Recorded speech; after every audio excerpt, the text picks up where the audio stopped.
Sunday night only means one thing. Scorecard is back on your screens. At the cup side of things, it's all bliss and happiness. They say one trophy down, many more to go. At the Chelsea side of things, it's not looking great. Mauricio Pochettino, some very disturbing numbers. Accumulated games of close to 300 with Chelsea, Southampton, and Tottenham, and still trophyless. Chelsea, on the other side, have now lost 6, I believe, consecutive domestic titles. And so it's not very great as far as the numbers are concerned on that side. On the CAF side, there's some bliss for Dreams FC. They are through to the knockout phase. Mediama cannot say the same for themselves. They lost again back at home. We'll get into that as well. We'll get into the German Bundesliga, where Granit Xhaka and Bayer Leverkusen are absolutely having fun. I saw a certain celebration that looked like a muzzle pull or something of the sort that turned out to be just the team having fun. They have reached that level, really. So a lot to chew on the show. We'll display the text and WhatsApp lines on your screen so you can text into the show. We'll take a quick turnaround. When I come back, I'll introduce my gentleman in the studio, and then we'll get today's show going. Welcome back to Scorecard here on Citi TV. My name is Benjamin Iketia, Dennis Nyako, and Edwin Kwakofi, my guys in the studio. Guys, welcome. It's good to be here, Ben. I don't like the laugh from Edwin. It's like I haven't said anything, but like guilty conscience. I was this close to calling in sick for like 2 weeks. This close. Oh man, listen, trophies mean everything, and trophies can do so much, just like this evening before we came, when we saw what money can do to some people. Trophies can also do a lot of things, So, I mean, like when you win a trophy, like everything is like nice and blissful. Like the air smells fresher, like there's a spring in your step, like you want to spend more money, you want to sing, like everything is nice. And when you lose, everything pisses you off. Like when somebody opens the door, why are you opening the door so loud? Why are you entering my room without your slippers? That kind of thing. Like, so when it happens on a Sunday, you're going to start your week on a Monday. And those and people come looking for you. Good. If you are in an organization that has football conscious people, you're going to run into your friends at work, and I mean it's just crazy. But I feel the two of you. I think the two of you have a common allegiance, which is all good. Makes the show even spicier. You out there at home, like I said, can text into the show via the lines on your screen. I'll read out your tweets. I'll read out your messages as well. So we'll not start on the Chelsea side of things. They managed to bottle a trophy. Today, they wasted a lot of chances. Liverpool did waste chances as well, but Chelsea will feel a lot more hard done by. Let's start off on the local front and with the CAF games. Let's go to that game between Mediama Sporting Club and El Ali. That game happened at the Baba Yara Sports Stadium. Mediama lost that game by 1-0, meaning that they are almost all but out of making it out of that group. So let's get to the highlights of that game. So El Ali Football Club, in the end, having too much for Mediama, 4-0 over 2 legs, I believe. Mediama failing to find the back of the net even once. Edwin, let me start over you. This signals the end of the road for them, even though they have a game in hand.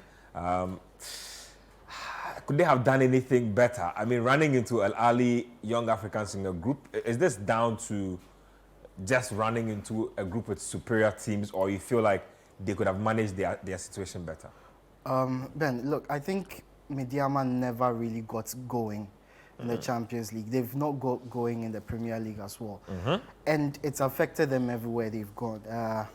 It's been difficult for them to pick up wins, even at home. It's been difficult for them to pick up points away from home. So they've struggled throughout this competition. In this game in particular, I thought the first half was really good. They had a number of chances to get at El Ali, probably get a goal, maybe 2, but they failed to take them. And at this stage of the competition, against a team like Al Ahly, if you fail to take your chances, that's basically it. The team they started with encouraged me. When I saw the starting lineup, especially with Fojo, Babil, and Lomote behind Bentete, I thought, wow, this is a front line. This is a front line that can get you goals. But they failed to take their chances, and ultimately that's what cost them. In the second half, they dropped in terms of intensity, in terms of how they drove forward. And once Al Ali got the goal, it was basically done. the shenanigans, the time-wasting shenanigans from the Egyptians, they are world-class. The North Africans are the owners of time-wasting They are shenanigans. world-class. So Yeah. once they went ahead, once time was running out for Mediama, there was basically no chance. Yeah. But I think they've done well for themselves to They get have. to this stage of the competition. We didn't think they'll get to the group stage. We didn't think they would get to the group stage. Yep. They had obviously a lot of support from fans, from very wealthy people in the Takwa area who spurred them on to get to this stage. I think all of them deserve a lot of credit. I'm sure they'll pick up lessons from this.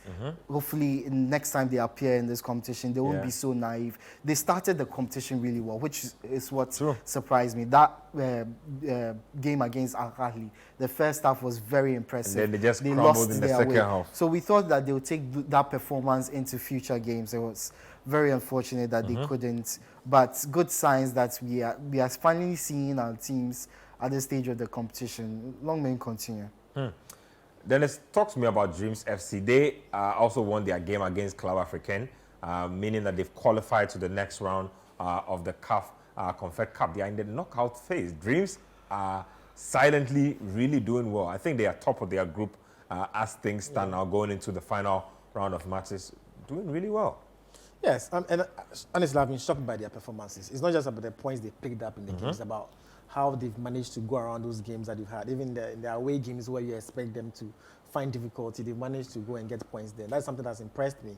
I didn't expect them to go this far in the group stages, to be honest, because it's looking like they might top the group. It's looking very possible. That game in Nigeria is going to be very decisive, and it's going to show exactly where they're going to end up. But trust me, if you watch the games they play, they've shown some level of experience that's amazing, because I was expecting them to be naive in games like Mediama was showing in their games, and that is something they were not exhibiting. That's surprising, because they seem to be very much in control of the games where they start the games. Even when they are down by goals, they find a way to get around those sticky situations, and that is something that's amazing. But I think that I'll give it to their defensive solidity as well. I think they've managed to be able to stay. Yeah, they've been very, very resolute at the back, and that is something you need to do well in such competitions, because if you're a team that keeps leaking goals, it's going to be difficult for you to find a way to. But it's something they've managed to handle properly. And even in games where you expect them to exert themselves, they've managed to play on the counter-attacking phases, and how they're able to manage the games in certain situations is something that's amazed me. So they look so matured in these games, and I feel that credit has to be given to the coach, because they find a way to to go through these group stages and seem to be topping the group right now. Like I'm saying, that game in Nigeria will be very key on whether they top the group or they don't. Sorry, the thing that's impressed me most about Dreams, two things. Their home form in this African competition. They've won both of their home games. They've scored 7 goals, conceded 1. Defensive solidity, attacking, they've been really superb. Second thing is they took advantage of the weakest team in the group, Academica. They beat them home and away. And that away game was very formidable too. They managed to get a number of goals there. So it's not impossible to go away from home in the CAF Champions League as a Ghanaian side and pick up a result. Dreams have shown the way. Can they go all the way at this point? Because we didn't think they would make the group stage. They make the group stage. They top the group. They are making it out. Is it? I mean, too much to ask to say go all the way and win it? Absolutely not. I think they stand every chance of going through. Quarterfinals, 2 games. Semi-finals, 2 games. Then you get to the final, and it's everybody's game. I think if they keep up that home form, the defensive solidity, if they are able to score the same number of goals, there's every chance they get really far in this competition. Well, the good thing for Dreams FC is that, I mean, I didn't wish Mediama would get knocked out, but now the focus is solely on them as far as Ghana's reps in Africa are concerned. And so I'm guessing that they'll get a lot more prominence, they'll get a lot more screen time, a lot more media publicity as they embark on this knockout journey. So we wish Dreams FC all the best as they move into the knockout phase. They still have 1 game to play though. After that, they're on to the knockout phase. Let's get to the Ghana Premier League. Some very interesting results coming through. One of my favorite guys back in the mix doing big things is Bashir Hayford. He is with a team that he first made his name with, Hearts of Lions. They were up against Kumasi Asante Kotoko. Bashir Hayford beat Kumasi Asante Kotoko, or Hearts of Lions beat Asante Kotoko by a goal to nil. And Bashir Hayford went to trash talking. He says he remembers when he beat them and they did the Yembobium and took their ball. They are back again and he has beaten them again. Accra Hearts of Oak were also in action. They were big winners. 3 goals to nil is how they won their game. So let's do back-to-back highlights. Asante Kotoko first and then Accra Hearts of Oak. So Asante Kotoko began a bit of a resurgence in recent times, but they have lost to Hearts of Lions against an experienced coach and a newly promoted team. Hearts of Oak were in good scoring form. Let me start off with you, Edwin. Kotoko losing to Hearts of Lions, lone goal, frustrating day for them overall. Frustrating, not a very good performance from Asante Kotoko. I felt that they were undone, partly because the pitch was terrible, and also because Hearts of Lions just stepped up. Bashir Hayford seems to step it up anytime he comes against Kumasi Asante Kotoko. And this was just one of those times. And I don't think Kotoko should be too upset by it. Fine, it was a loss to start the second round, but prior to that, they had been unbeaten in their last 7 games, which had taken them very far up the table. So this was a blip coming back from such a long break, but they can improve, they can get better. They showed signs, particularly in the second half, with how they approached the Hearts of Lions box. The passing seemed better, the attacks seemed more fluid, quicker. If they take this into future games, they will definitely get more points. I think this is just a blip, but credit to Hearts of Lions for the way they played, the way they set up to frustrate and stifle Kumasi Asante Kotoko. It was important for them to get that win. Hearts of Lions say that in the opening game, I think they had a goal disallowed in this same match. Yes, they insist that they should have won that game, that they were the better side. This must be some retribution for them. For how far they are down the table, they needed the points. They showed that they were the ones who needed the points in this game. True. Dennis?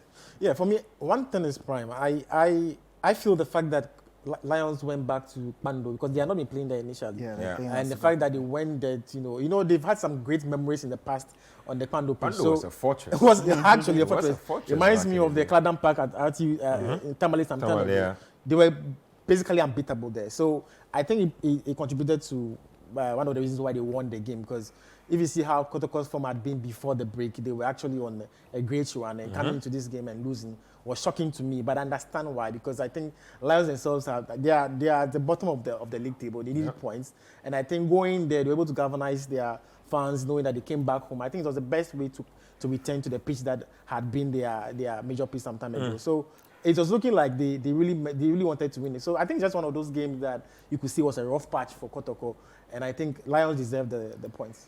Well, if I'm Prosper, Nate, I'd be worried because twice I haven't been able to beat a team. It means that you probably have to wait till next season. Maybe you might never even beat them next season. Hearts of Lions might not even be around next season. But if you watch the game critically, I think that Mukwala had a few chances to score. He did actually. He wasted a lot of them. That's my problem with Mukwala, because for all the names, for all the number of times he's been praised and all of that, you watch some of the games, you realize that he's sometimes profligating in front of He can be very inconsistent. Exactly. Very frustrating so in to games watch. where you expect him to, because these are games that are very difficult, and the moment your striker doesn't live up to expectation, then you know that you get two good chances maybe. Yeah, exactly. So a few points about Hearts of Oak. Yep. I was just coming to that.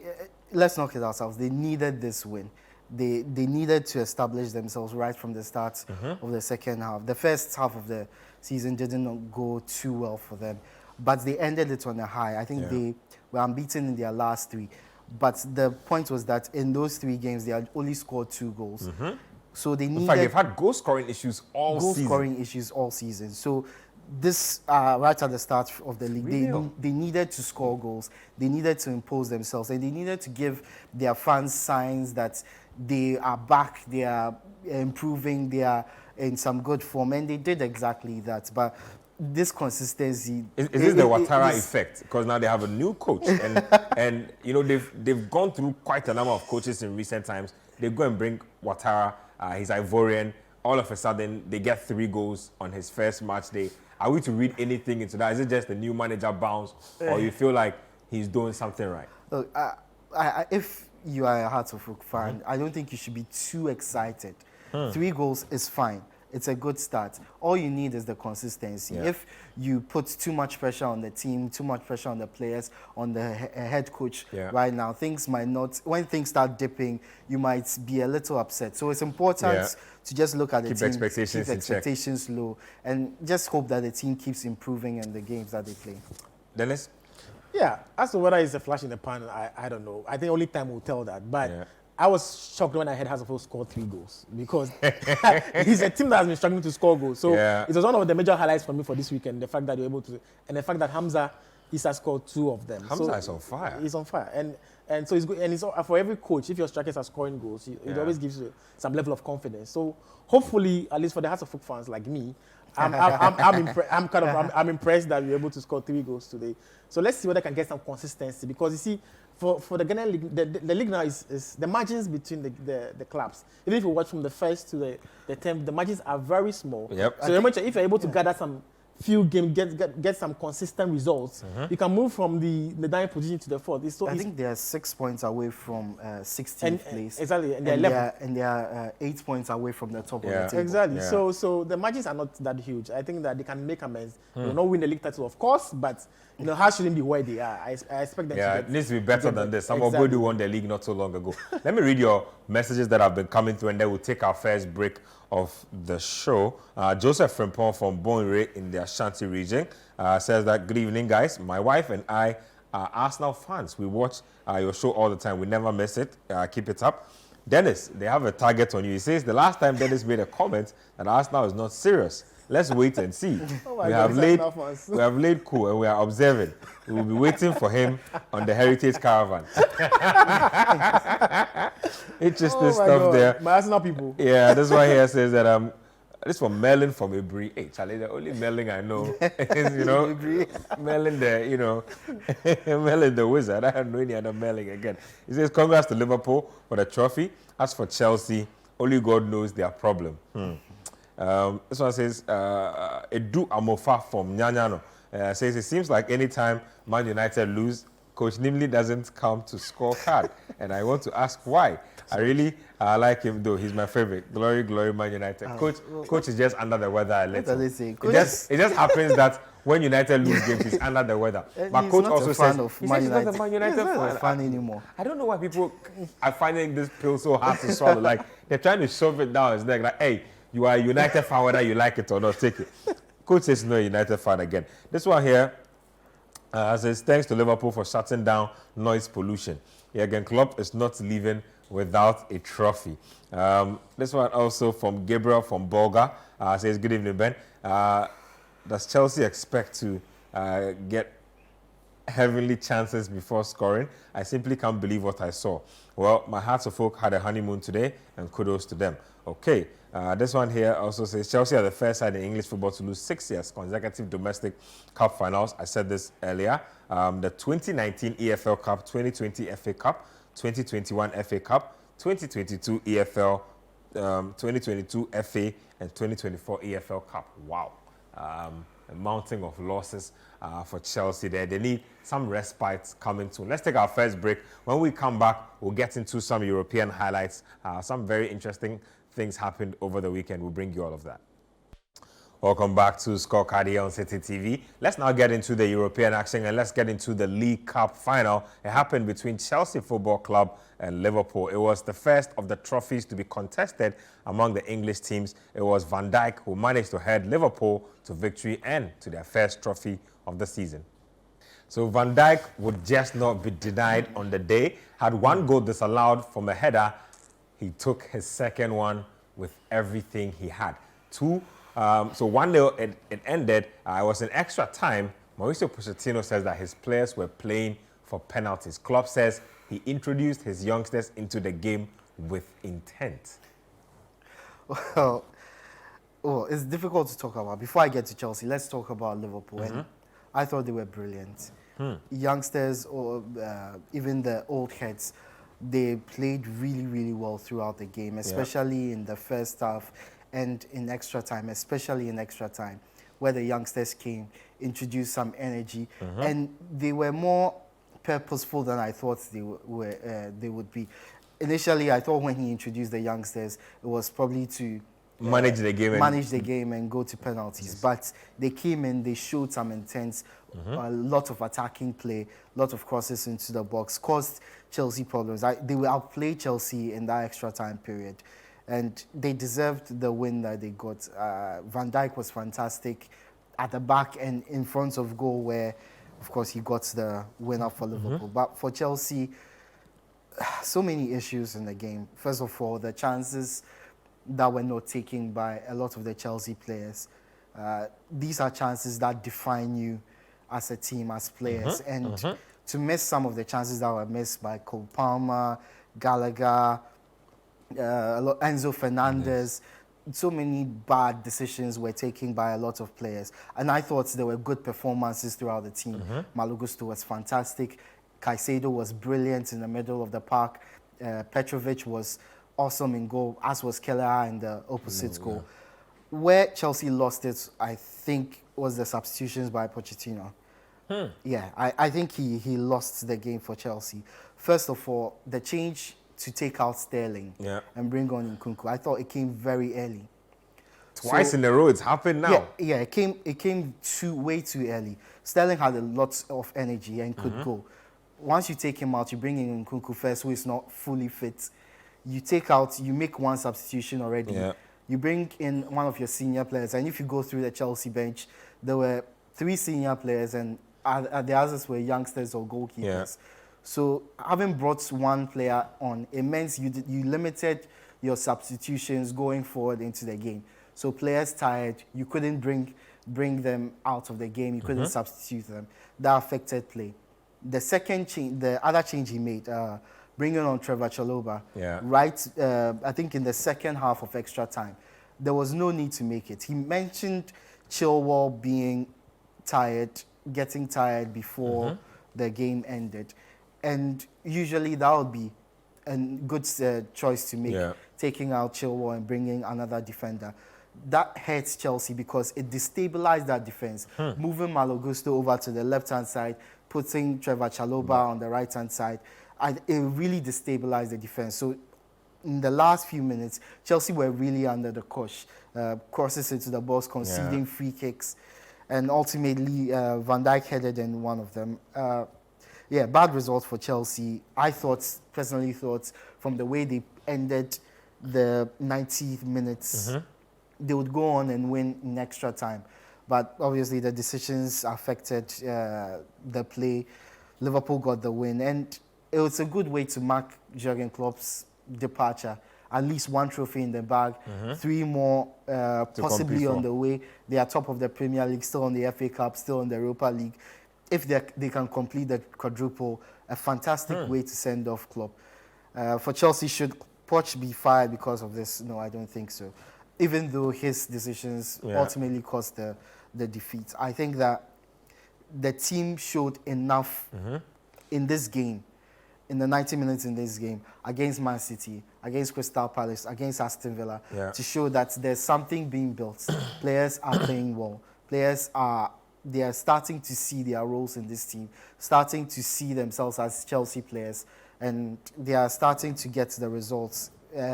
The trophy might have been missed, but there's still the FA Cup to play for. So I don't think Poch needs to go because of it, but it's hard to take for Chelsea fans. Lessons to be picked. When the Edwin was analyzing, I took out 2 things. So Sterling, Chalobah, they seem like template changes to me. They happened in the game before this game, same way they've happened in this particular game, and they were ill-timed in that game as well. So same thing. But Dennis, your thoughts on this? How much of it is on the coach, like Edwin is saying, and how much of it is on the players? Because in the end, chances were created, chances were missed. If you put away those chances, we might not be having this conversation. Listen, Ben, Chelsea's a joke. I've been saying this for some time. You see, this Chelsea project there, I've been talking about it. It needs a change request. You mean the project needs to change direction? It needs to change direction. I've been saying this for some months now. Let me just break this down properly. So weeks before this game, I said that Liverpool were clear favourites. This is a team that has an attacking line of top five players who have scored 67 goals this season. They have goals in their attack. Be Salah, be Jota, Nunez, who has been very much criticized. Has scored a lot of goals. And then there's Diaz and there's Gakpo. Combined 67 goals.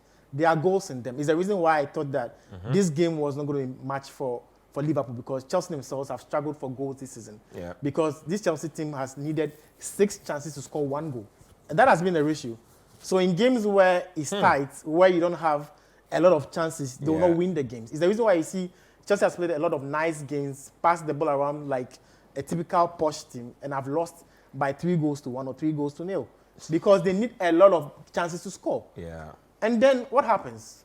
Injury to Salah, injury to Jota, injury to Nunez. And I was like, okay, fine, that is good. It's great news for Chelsea. Because I was thinking that gives them an advantage, because the firepower of Liverpool is missing.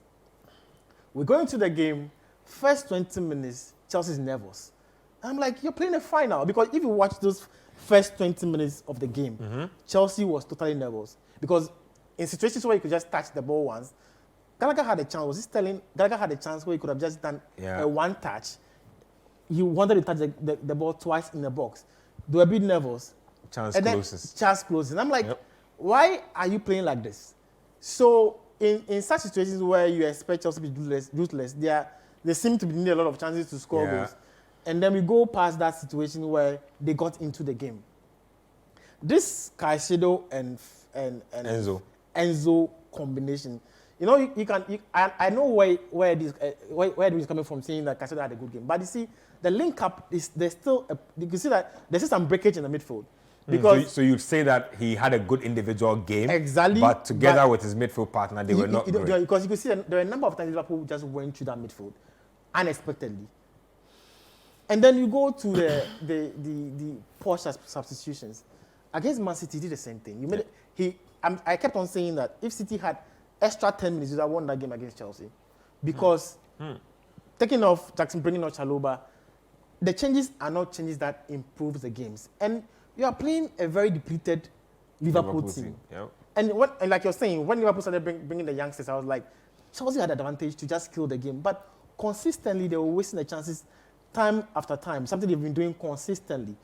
So then you go into the extra time, thinking that Chelsea just use that as an advantage to just get over and get a win. And they, interestingly, seem to be the team playing for penalties.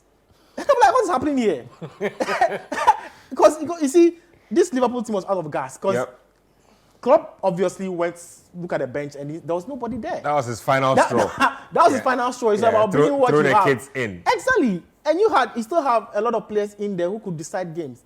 And they were actually playing like a team that won the penalties. And this is the same Liverpool side that beat you on penalties previously. So there was no assurance that you're going to go into the penalties and even win that with a favorite tag. No. So there are a lot of things that are not going well with Chelsea. Losing this game is very disappointing because I felt that this was their biggest chance to win a trophy. They're not going to do that. They're not going to win the FA Cup. They will not, because there are problems with this team.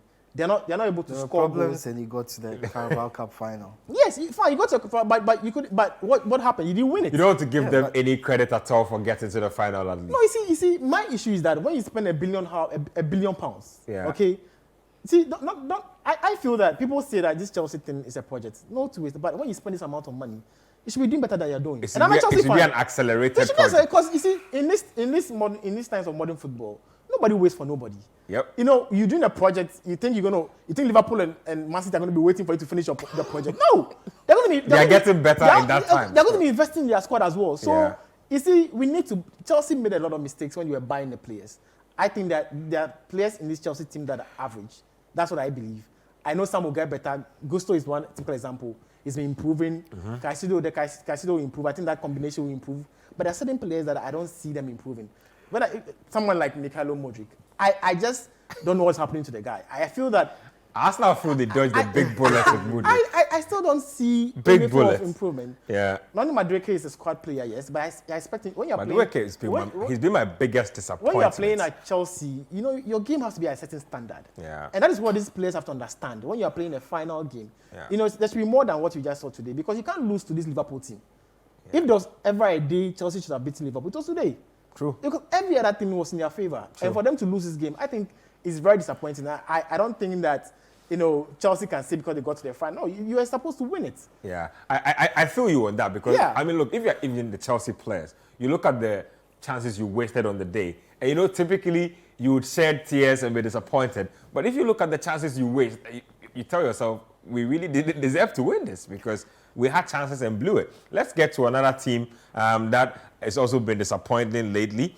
Newcastle United looks like they cannot handle the pressure of being in Europe and also performing domestically. Arsenal, though, are taking advantage because Arsenal lost the midweek in the Champions League to Porto, and they were on a quest to make a statement to both Manchester City and Liverpool that, look, we might have lost ground in the Champions League, but we are still very much in the Premier League hunt. They completely wiped Newcastle all over the floor. It was a no contest in this one. Take the highlights. So in the end, Newcastle United could only afford a consolation goal. Arsenal, though, they own the best defense in the league, but they've been scoring goals for fun. More than 20 goals, I believe, in their last 3 or 4 games. So Arteta's men firing on all cylinders. Let's go to the tactical screen. Edwin, what do you have for us? So Arsenal really played well against Newcastle, but in the previous game against Porto, we saw they didn't have a shot on target. They didn't play as well. What are the changes Arteta made? First of all, he brought Jorginho in to play in the midfield with Odegaard and Declan Rice. What this did was allowed Odegaard, freed him to join basically the attack with Havertz. So he was mostly around the edge of Newcastle's box throughout the game. It also freed Declan Rice to go forward. So we see this movement. Their pressing was on point. See Odegaard, Saka, Havertz. Brilliant pressing their man. Forcing Newcastle to go high. This way, it's won by Ben White. Heads to Saka, and immediately one-touch passing from Arsenal. Saka to Jorginho, Jorginho to Odegaard, Odegaard to Rice.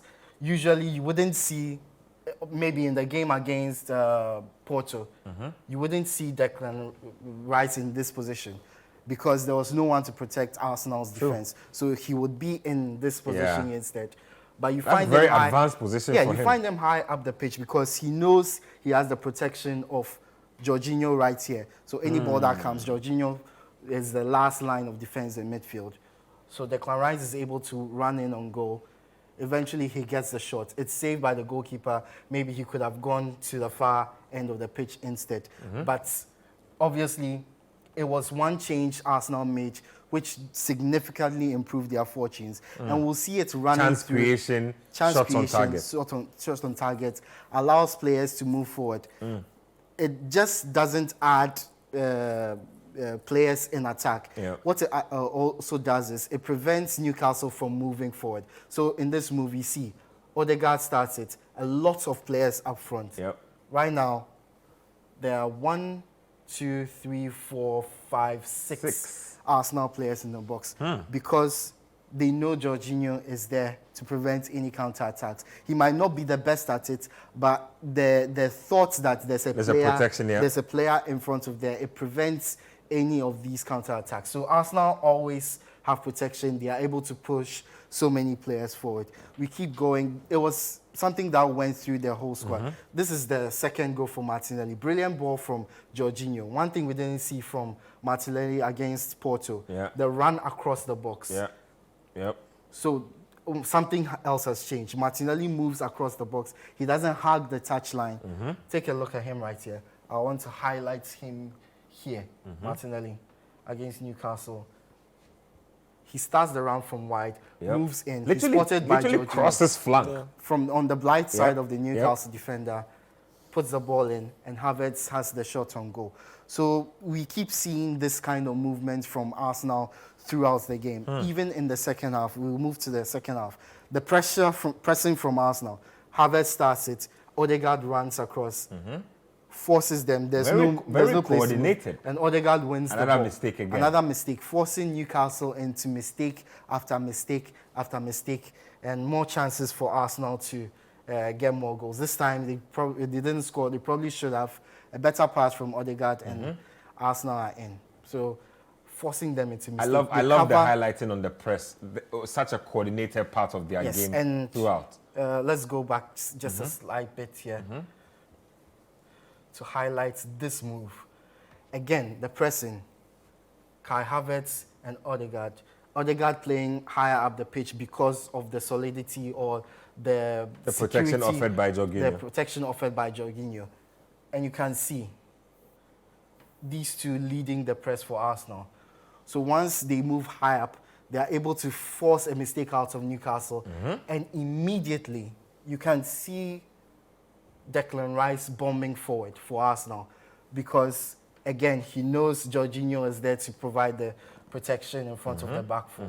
So he's able to get into the box, basically becomes the striker, allows Havertz to pick out the pass to Saka, and then Saka does his own thing. You know, he's very talented. Yeah. He's able to get to the goal for individual brilliance. But it starts because Declan Rice was able to provide an extra number in the box, take a few defenders away, allows Havertz the space to find Bukayo Saka and find the goal that Arsenal need in this one. So, yeah, highlights. You can see from here, brilliant finish from Saka. Saka has a lot of work to do. He has a lot of work to do, but he does it brilliantly. One thing about Arsenal this season, they have been brilliant from set pieces. They've scored, before this weekend, 15 goals from set pieces. And you'd expect Newcastle to defend better at it. Have big bodies, tall players. They are condensed in this area of the pitch. 1, 2, 3, couple more here. Condensed in this area of the pitch. Arsenal players are allowed to have a straight run from here, Magalhaes, all the way to the front post where he gets the header in. Straight run, unchecked. He's able to get the header, and it's in. It ends up being an own goal, but this is what they do from set pieces. They start from wide and then enter whenever there's an in-swinging cross, like there is for this one. And Arsenal don't rely on one set piece taker. They have Declan Rice, Martin Odegaard, Saka takes free kicks, Martinelli takes free kicks. It's something they work on with different sets of players. It's very hard for you to prepare for any of their set pieces. This was the first goal.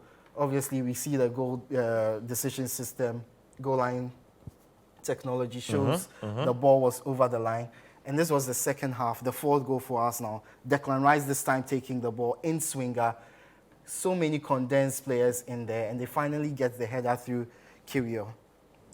This is something that a lot of teams know Arsenal are bringing, but they can't prepare for them because of the variety of balls in that Arsenal do. Players from out wide, players from in-swingers, out-swingers, and a lot of players in the box. And there's a lot of movement. Like when the ball comes in, from that Gabriel sequence you were explaining, I noticed that when he was running, there's almost like a decoy runner following him. And so you don't even know one in front of who him, you are there's tracking. one behind him. So it's difficult for the Newcastle players to track. And it's something that we saw constantly throughout this game. And we've been seeing throughout the season for Arsenal. Brilliant on set pieces. Brilliant stuff there. Brilliant stuff there by Edwin. Explaining basically Arsenal's use of the press to create more opportunities, using Declan Rice in the overload because they have the security of playing Jorginho. Absolutely brilliant stuff. Let's get to more highlights. Let's get to that game that happened between Manchester City and AFC Bournemouth. We'll discuss after the highlights. In the end, Manchester City having just too much firepower for AFC Bournemouth. Just 1-0 clean sheets, 3 points, keep the heat on Liverpool. Dennis, they got the job done. A very efficient performance, drastically. And it's the thing about Man City. They know how to win by several goals, winning by a 7-goal margin and winning by a narrow goal margin as well. And that is Man City. They find a way to win games. And that is what I always say, that if you are a team who wants to win the title, you should manage to do. And because they've done it consistently, they know that there are certain games that they don't give away, no matter how difficult it is. Because they didn't have a good game. Yeah, it's not the kind of game that you see that City was passing the balls around. A lot of mistakes. First half was great. Second half, Bournemouth really came into the game. Even Haaland himself wasn't in his element. Because I thought he had a few chances, he could have buried it. But Foden came to the fore. He had a very good game, and they managed to win dirty. And that's what I always say, that this is a disparity between Man City and Arsenal, for example. You know, if you put it in context, Arsenal is doing well. They play very well. You know, the last time I made a comment about Arsenal because I felt that this is a team that wants to win the league title. They've not won it for a while. And I felt that they're not far from there. So what you do as a club, you just realize that you have this problem and you solve it. I've always maintained that they still need a striker. And that is what these situations like this present to you, because there'll be games where they will not find the spaces against Newcastle. There are games that don't you find might need to win it by a exactly. scrappy There are goal. games that don't find spaces against West Ham. They'll have to find a scrappy way of winning. And that is something Arsenal have to find. The other way, when it doesn't work out, when there's a team that has a low block and playing long balls and you're not finding spaces, how do you win the game? And that is what I always say. This is what City has. They know how to win in different ways. And even when the going is getting tough, they find a way to still get a 3 points. And that's what that matters. If you want to win a title, it's about the points accumulation. It's not find about a way to win the game. Exactly. Nobody cares how pretty the that win is was. So this is an efficient performance from Man City. And I think that is the reason why I think that they seem to be my personal favorite. If anybody else would win the title, it could be Liverpool. That's the only reason why Arsenal, I don't tip Arsenal, is the fact that I just feel they don't have the other side to the game. And people, I know the Arsenal fans will come at me, but that is the little margin that I keep on talking about, that they might just not make it. And that's why I think City and Liverpool might just... Well, the good part is that all of Manchester City's players are coming back from injury at the right time. All of Liverpool's players are getting injured. Arsenal's players also seem to be coming back from injury. So Liverpool look like the ones who are a little shaky in this equation, but they are the ones on top, so they are the target as well. Let's take a break here. When we come back, we have more highlights for you. Man United lost at home at Old Trafford. We'll give you highlights of that game. Welcome back to Scorecard here on Citi TV. Let's get to Old Trafford and let's get to that game between Manchester United and Fulham Football Club. Fulham won that game by 2-1. It was their first win at Old Trafford in 21 years. The weird angle to this game is that 2 Ghanaians started and 2 Nigerians scored both goals for Fulham. Let's get the highlights. So Adama Traore with that decisive run and that incisive pass, Alex Iwobi applied the finishing touch. Edwin, what do we have? So Ben, there are a few things I want to pick up on. First of all, the impact of 2 Fulham players, Alex Iwobi and Rodrigo Muniz. Before, also United's pressing. So first thing, United have the ball here. Ball is played into Fulham's half. Kobe Mainoo plays it in. They lose it. And immediately Fulham on the attack. This is something they did consistently throughout the game. A couple of passes and they are through. And throughout the game, Muniz had the better of United centre-backs. They couldn't Muniz is a new signing, isn't he? Yeah, he is. And they couldn't deal with him. They couldn't deal with him throughout the game. And once he gets ahead onto it, first you have Alex Iwobi. You have runners already. United's midfield has been bypassed already. So once he gets ahead on it, it's all up to Iwobi to get the shot in. Poor shot from him, by the way. Very poor shot. But at least he provided the support that Muniz needed up front. So a ball over the top. He has the beating of both United centre-backs. Heads the ball down. Heads the ball down and gets it. And this will be very important for the goal United concede later on. Second one, like to highlight United's pressing in this one. First of all, if you are pressing the ball, the point of pressing is to prevent the easy passes into your opponent's other players. Take a look at these 2 United players, Garnacho and Rashford. They are barely pressing, which is fine. You are not high pressing.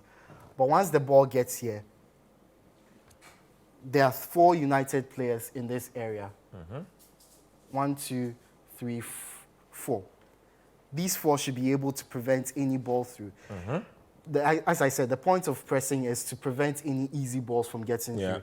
If a ball is played right through this block and gets to a player in this position, that pressing is useless. It has failed. And that's exactly what Fulham did. Ball gets through the United 4, and immediately they lose control. Another problem is, and we go back... how quickly the ball runs through the United defense. 1, 2 passes, and Fulham are through the United defense. We go back, let's play it on. Another failure is Harry Maguire stepping up way too quickly. Here he is. He steps up way too quickly. Instead of assessing the situation and seeing where the play is developing, he steps up and leaves a huge gap behind him. So he steps out trying to get the ball, misses it completely, and immediately there's a huge gap that Alex Iwobi can take advantage of right here. So as he goes through, Pereira gets him the ball. Iwobi is in acres of space to take the shot. Perfect run from Muniz again. And Iwobi wastes another Iwobi really good wastes chance. another At this really point, good it can be chance. 2-0. Exactly. So Fulham kept missing a few of these chances. They kept getting into these similar positions because they were able to beat the easy United press. And the midfield didn't cause them any problems. The defense usually stepped up in very inopportune times, and it left them open to get a few chances. Another thing from Fulham was the counter-attacking, which we've talked about. This time, again, they get past Rashford. Look at Rashford. He barely makes an effort to get back. Marcus Rashford's effort in games is just laughable. He's beating for the ball, and once you are beating, you'd expect him run back and make track an back. effort, even if he's not going to get there. Instead, we have Garnacho, who is behind him. We have Kobe Menu, and we have Diogo Dalot. Their effort is fantastic. Look at Menu. Look at Garnacho and how Garnacho quickly he's sprinting back. Look, there are players who are behind Rashford who got there faster than him.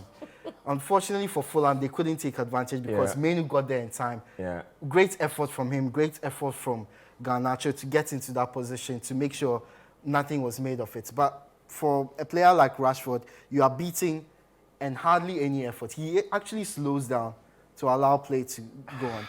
Fulham didn't take yet another opportunity. This was a chance for them to get another goal. They failed to take it. Now here, United's pressing again is beating. Garnacho on this side is beating, and it's left a huge chasm yet again in the center of the midfield for Fulham to take advantage of. Now they have a clear run in to United's half, and only the center backs to contend with. Pereira gets the ball, runs in, he's chased by Menu, and then he finds Alex Iwobi. Iwobi back to Muni, and look, this is proper center forward play. It shows the strength, shows the skill, Holds off the defender, and is able to on turn. the ball. Yep. This is what I talk about, impact from a number 9. He provides an option. He gets the ball, even when it's in a difficult position, and still manages to get a good shot in on goal. Another chance for Fulham wasted, by the way. So we move into the second half, where again, still in the first half, another chance, another press from Fulham. They win the ball high up from Casemiro. And again, no United midfielders available to prevent it. Literally outnumbering them. Pereira has another chance. Good save from Onana to deny him. So United's midfield was a huge problem. Even with Casemiro and Kobe Menu in that position, they couldn't deal with Fulham's counterattacks. They couldn't deal with the Fulham breaking through their press and attacking them straight on. It led to a number of chances. In the second half, yet again, the work rate from Munir, a throw in. This is where Scott McTominay, you have Kobe Menu, you have Christian Eriksen. These midfielders should be in here, in this position, somewhere in the middle of the park.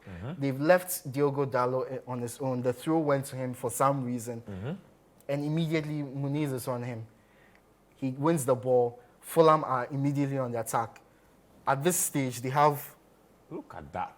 1, 2, 3, 4, 5 players in offensive positions. United have 1, 2, 3, 4 going back.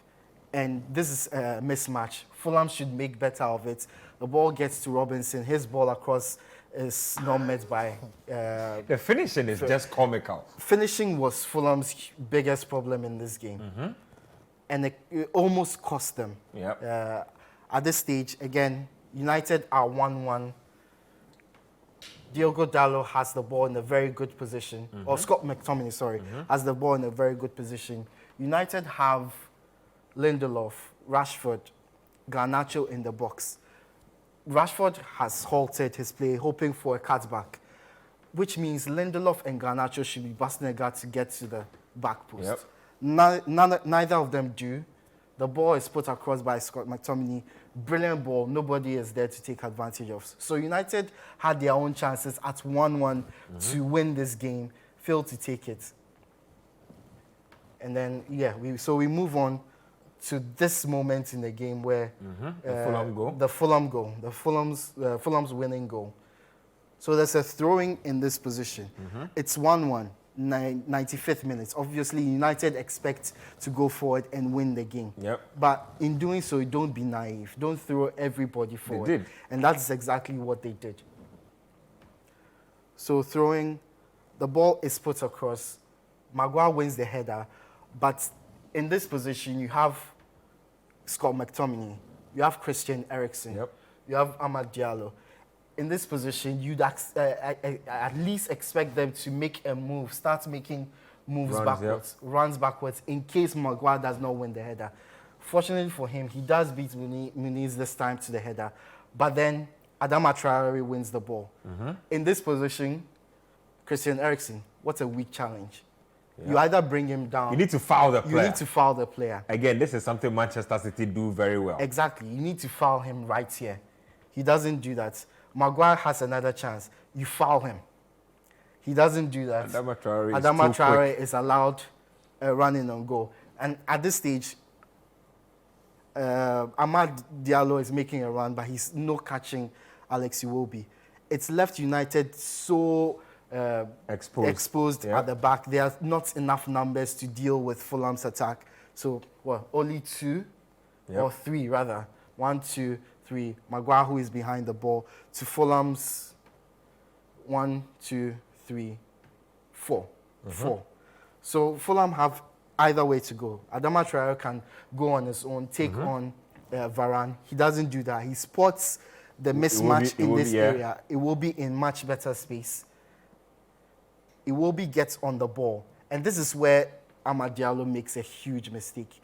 He runs past Iwobi instead of acknowledging that Diallo has his this side covered. So he should cover this side. If he stays here, Iwobi does not get a shot in. If he stays in this position, Iwobi does not get a shot in.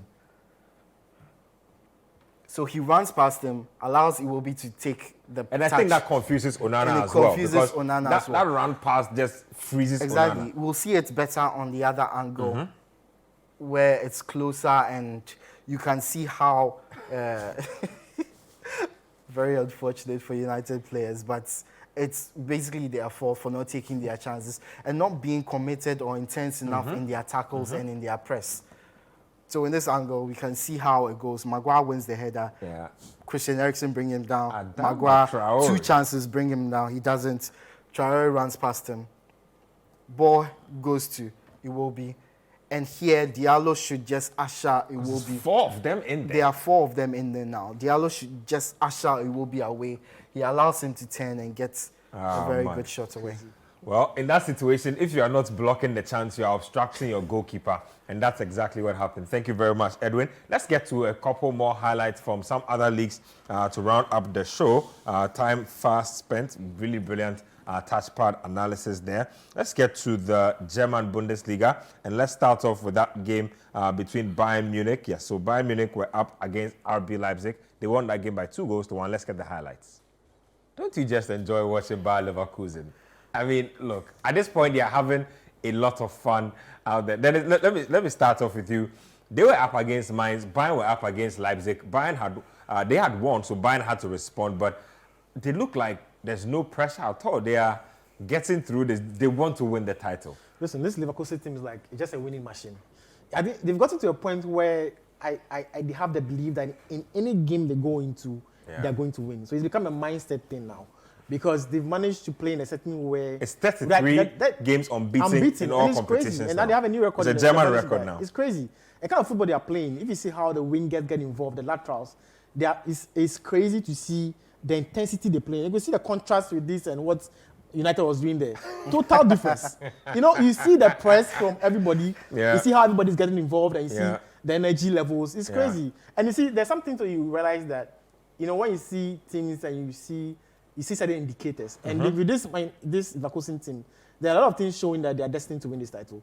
The second goal is a typical example. It's like everything is just going for you. Everything you touch is gold. Yeah. And I think credit should be given to Alonso. He's created a winning machine. And I think that in games where you feel that maybe Bayern had won and you think the pressure falls on them, even in those situations, they managed to win those games. And it's something that has actually amazed me about this. I like that you're pointing that out because look, at this point, it's not even about tactics anymore. The outside noise can destroy everything you've Exactly. built. A lot of people giving you props. It's very easy to get swollen headed and say, you know what, you drop a few stinkers, a couple of draws, and before you know, your lead would have vanished. Yeah. And that's how the Bundesliga is. You think, what, an 8-point lead is a big gap?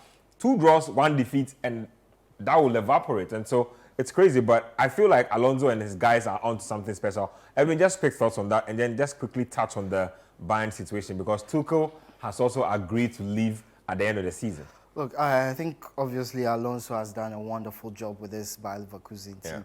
It's not a team of big names up until he took over. They have suddenly made themselves big names because of their performances, how they've played in this game, and now they are being desired by a lot of teams because of how they've played, because of how they've been coached, and also because of their desire in games. As you mentioned, a few teams haven't showed the same desire recently. They know that they are on course to win the Bundesliga, but they can't take it for granted. As you said, a couple of draws, a loss, and suddenly Bayern are up there. And Bayern themselves, I think they've let the noise affect them a bit. They are suddenly playing really bad football. They are relying too much on Harry Kane. They are limping through games. They basically become Spurs now, relying on Harry Kane to get them through games. They have become the Hurricane team? Yes, they become the Hurricane team now. Man, that happens so quickly. This is sad considering they have Leroy Sané, Jamal Musiala, who I think is one of the best youngsters in the world, and they have so many quality players. So the news that Tuchel is leaving out the season, it might spur them on to get a few good results, because now they know there's no pressure on them. They know the manager's leaving. No one expects them to win the league. So they might start building our momentum. But right now, I think there's no catching. But just a quick one. But the question is, what I ask myself is that how good are those players again? I ask myself, how good is Leroy Sané? How good is Kimmich as his? They were good enough to win titles last season. That's what I'm saying, that they were good. But I'm saying that when I watch Sané, I've been watching Sané in recent seasons. It might be coaching. I've not been. You see, when you watch a game against Citi, what's it, PSG, that they struggled with. There's a problem somewhere. I think that, like you're saying, these are world-class players. I'll tell you something, right? I feel like Bayern needed a refresh of their team maybe 2 seasons ago, maybe this season going in, and they didn't really get it done. They refreshed areas where I thought they already had formidable players. I mean, look, if you have Dayo Upamecano, not the best defender, but decent enough to win a Bundesliga title. You have a Delete, decent enough to win a title. They brought Kim Jae, right? They brought Kim Min-jae. They need Kim Min-jae. I mean, they could have done with any other centre-back just to bolster things. Where you needed to refresh things, your central midfield, Goretzka, Kimmich, They didn't need to refresh goalkeeping as well. Exactly. I know Manuel Neuer is regarded as a good goalkeeper, but has he been good in the last few years? That's the thing. And that's why they had to go and bring in Jan Sommer at a point to hold the fort. So they had a lot of areas where they needed to have spent money. And then even up front, yes, you spent money on Kane, you let Mane go. So that's another minus. Did you replace Mane properly? The Mane-Kane partnership would have been intense. And even the Nagelsmann issue. There are people raise the question. They've had a lot of. Did they need to think hard? Was there a need to take him away? Did the players really accept that decision in the first place? Exactly. The issues are many. Exactly. So a lot of things in the review, but if you've won 10 consecutive Bundesliga titles, you shouldn't be. But actually, the neutrals, we are happy. We are. We want a competition for Bayern. Really, We thought it was boring. You needed somebody. And guess what? For all the heroics of Leverkusen in the past, from I think it was Top Muller, when they had Oliver Neuvel and Ballack and co. They never won a title. They've never won a Bundesliga title before, and so this will be unprecedented if they do. Historic, so I'm happy for them. I really hope they can see it through, because I've seen Dortmund do this kind of thing and just drop the ball 2 to 3 games to the end of the season. So hopefully they can see it through. Let's get to our final highlight of the day, and let's get to Barcelona versus Getafe. Ended 4-0, big win for Barcelona. Let's get the highlights.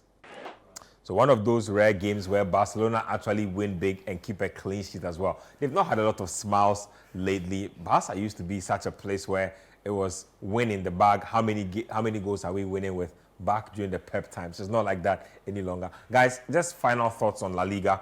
Barca winning, trying to keep the pressure up on Real Madrid. Look, this is Barca's 4th win in 5 games. So they are certainly improving. They are getting closer. They might not get close enough to cause Madrid any problems, but at least they are improving how they are playing their football. So good on them. Good on them. Dennis? Yes, I'm more concerned about what Madrid is actually doing. It's shocking to see how they are gaining points in such adversity. You know, the fact that they've lost a lot of players to injury. Yep. They don't have the recognized striker, and they seem to be Force amassing players the points, to play in funny positions. They just blew Girona apart in a couple of weeks ago. So I think Ancelotti is doing a great job, and I'm very sure they'll win this league. Let me read a few messages to close out the show. Kwame Ayat says, I think Arsenal will win the Premier League this season to end our trophy drought. Amachi Dede inside Victory Fast Food says, oh, United, why? Lose or draw? Still, I am United, okay? Evans from Spintex says, I think the only cup Chelsea will win this season is a disposable cup. On that note, I'm ending the show. I'm not sure how that even snuck into the messages. Thank you very much, Edwin. Thank you very much, Dennis. Thank you very much to everybody who tuned into the show and to those of you who sent messages as well. Same time next week, Scorecard will be on your screens.